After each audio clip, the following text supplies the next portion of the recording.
Puji Tuhan buat kasihnya Tuhan yang begitu luar biasa kepada kita semua, saudaraku. Saudaraku yang kasih dalam nama Yesus, saya akan membacakan satu ayat dari pembacaan Alkitab kita yang sudah lewat, saudaraku, dalam Markus 14 ayat 34, 35 sampai 37. Markus 14 ayat 34. Hatiku, lalu katanya kepada mereka, hatiku sangat sedih, seperti mau mati rasanya. Tinggallah di sini dan berjaga-jagalah. Ia maju sedikit, merebahkan diri ke tanah dan berdoa, supaya sekiranya mungkin saat itu lalu daripadanya.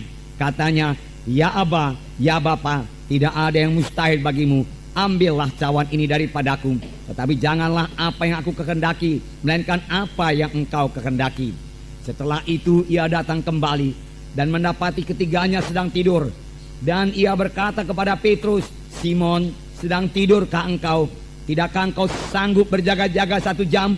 Berjaga-jagalah dan berdoalah, supaya kamu jangan jatuh ke dalam pencobaan. Roh memang penurut, tetapi daging lemah.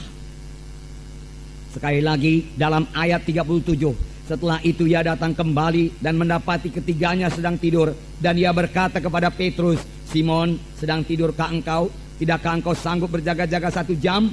Berjaga-jagalah dan berdoalah, supaya kamu jangan jatuh ke dalam pencobaan. Roh memang penurut, tetapi daging lemah. Tuhan Yesus sendiri mengatakannya kepada murid-murid, tidak sanggupkah kamu berjaga-jaga 1 jam dengan aku? Karena banyak pencobaan, saudaraku. Saya yakin, saudaraku, 1 jam adalah waktu minimum bagi setiap anak-anak Tuhan yang mau menang dalam hidup rohaninya. 1 jam merupakan waktu minimum untuk berdoa tiap-tiap hari, saudaraku. Dengan berdoa 1 jam per hari kita akan disegarkan. Dengan berdoa 1 jam per hari kita akan menang atas dosa. Dengan berdoa 1 jam per hari kita menang atas setan dan iblis. Karena pada waktu berdoa itulah kita dikuatkan, saudaraku. Dan dengan berdoa 1 jam pertumbuhan rohani kita akan baik. Dan kita bisa sampai kepada kehendak Tuhan, saudaraku. Saya sangat bersyukur kepada Tuhan. Mulai daripada hari pertama, saudaraku, saya diselamatkan, saudaraku. Saya diajari berdoa 1 jam per hari. Di gereja kami itu, saudaraku, pada waktu itu doa di gereja saja, saudaraku, lebih 1 jam, kadang-kadang 2 jam. Dan sudah itu kami disuruh lagi di rumah berdoa minimum 1 jam per hari. Karena katanya kalau tidak berdoa 1 jam per hari, setan akan mengalahkan engkau.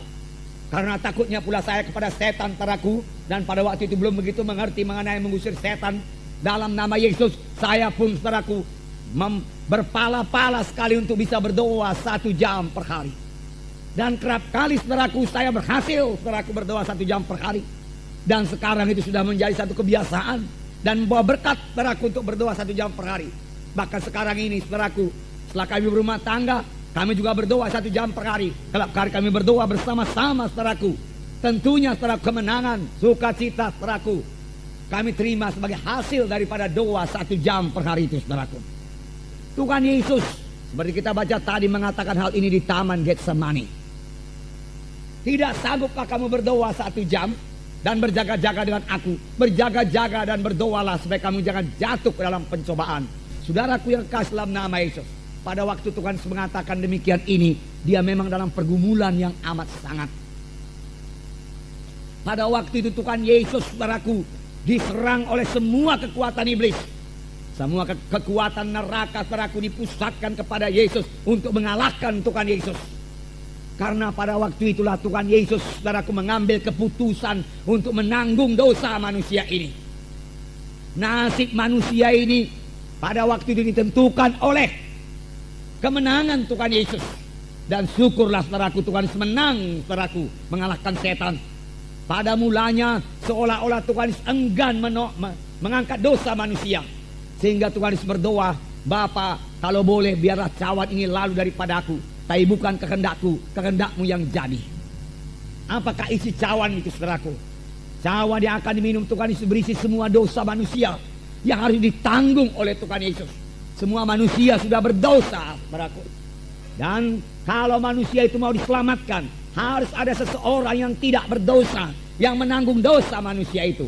Harus ada substitusinya, saudaraku, supaya manusia itu bisa bebas dari dosa. Yesus juru selamat, saudaraku. Dia mau menjadi ganti kita. Dia dihukum karena dosa kita supaya kita jangan dihukum, saudaraku. Inilah jalan keselamatan. Tetapi walaupun Yesus sudah rela, saudaraku, melihat dosa yang begitu besar, begitu kotor, begitu keji, tidak urung Tuhan Yesus gemetar, berkeringat darah, dan berkata, Bapa, kalau ada jalan lain, biarlah kita tempuh jalan lain, Bapa. Dia katakan, supaya aku jangan menanggung cawan minuman ini, tetapi tidak ada jalan lain, saudaraku. Hanya satu jalan, saudaraku. Tuhan Yesus harus menjadi substitusi kita. Tuhan Yesus harus menjadi ganti kita, saudaraku, supaya kita bisa bebas dari dosa, saudaraku. Dan Tuhan Yesus akhirnya mengambil cawan minuman itu dan meminumnya, saudaraku, sampai kepada teguk yang terakhir. Mulai saat itu tangan manusia berdosa bisa sampai dan menangkap Tuhan Yesus. Satu rombongan tentara imam-imam yang dipimpin oleh Judas, saudaraku, datang ke dalam taman Getsemani, di mana Tuhan Yesus biasa berdoa di situ. Dan mereka mulai menangkap Tuhan Yesus. Seorang murid Tuhan Yesus bernama Petrus, saudaraku, menghunus pedangnya dan memarang hamba imam besar itu. Daun telinganya putus, jatuh. Tetapi Tuhan Yesus mengambil daun telinga itu, merekatnya kembali. Dan Tuhan Yesus berkata, Petrus, sarungkanlah pedangmu. Sebab orang yang memakai pedang akan dimakan pedang. Apa engkau pikir aku tidak sanggup sekarang ini juga memanggil 12 legiun tentara malaikat untuk membebaskan kita? Tetapi kalau aku panggil, bagaimana mungkin genap semua nas Alkitab itu? Apa yang dikatakan Alkitab? Bagaimana mungkin aku memikul dosa manusia? Dosa manusia tidak jadi dipikul, oleh sebab itu semua manusia akan terhilang. Demikian Tuhan Yesus berkata, saudaraku. Murid-murid semua lari meninggalkan Tuhan Yesus, saudara. Dan Tuhan Yesus ditangkap, dibawa kepada pengadilan imam-imam.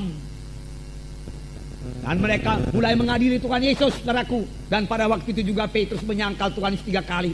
Tetapi Yesus tetap menang, saudaraku. Yesus tetap berjalan menuju salib, saudaraku. Visi Tuhan Yesus tidak hilang, saudaraku.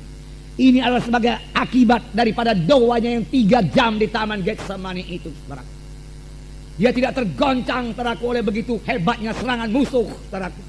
Dengan tenang dia maju memikul salib untuk memikul dosa manusia, saudaraku.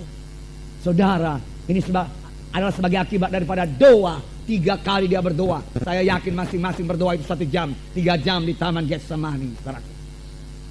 Saudara, akhirnya imam-imam tidak menemui salah Tuhan Yesus. Lalu mereka bertanya, apakah engkau Mesias, anak Allah yang hidup? Tuhan Yesus berkata, seperti katamu itu. Tetapi mulai sekarang kamu akan melihat anak manusia duduk sebelah kanan Allah Bapa di sorga. Imam-imam mengoyakkan bajunya dan dia berkata, mengoyakkan jubahnya dan dia berkata, apa guna lagi saksi bagi kita? Ia menghujat Allah. Hukumannya apa? Hukumannya salib. Lalu Tuhan Yesus dibawa kepada Pontius Pilatus untuk diadili. Bangsa Yahudi Israel berteriak-teriak, salibkan Yesus, salibkan Yesus, salibkan Yesus. Saudaraku, Yesus dicambuk, saudaraku. Kemudian diberikan mahkota duri. Kemudian saudaraku mengangkat salib dari Yerusalem ke Golgota, saudaraku. Di bukit Golgota lah, saudaraku, Tuhan Yesus disalib. Tangan jadi paku, kakinya dipaku, saudaraku. Tuhan Yesus terus dalam kemenangan, saudaraku. Dia melihat jiwa-jiwa selamat karena darahnya sudah dicurahkan, saudaraku. Dia melihat kuasa darahnya menyucikan saudara, menyucikan saya, saudaraku. Dia melihat jiwa-jiwa lahir baru, bebas dari dosa, saudaraku. Dia melihat bala tentara sorga tumbuh dari anak-anak Tuhan yang selamatkan, saudaraku. Dia melihat gereja-gereja bangkit di seluruh dunia ini, saudaraku. Saudara, dia tetap, saudaraku, berkemenangan di atas salib itu, saudaraku. Menanggungkan sengsara karena dosa semua manusia, karena cintanya kepada manusia ini, saudaraku. Dia sangat mengasihi manusia yang berdosa ini. Tentu saja dia tidak cinta kepada dosa manusia, tetapi dia mengasihi saudara dan saya, mengasihi semua yang berdosa ini. Dia tahu, saudaraku, manusia itu satu ciptaan Tuhan yang paling indah. Tetapi sayang sekali ciptaan Tuhan yang paling indah itu telah kehilangan kemuliaannya, saudaraku, karena dosa. Dan Tuhan semua mengembalikan kemuliaan itu, saudaraku.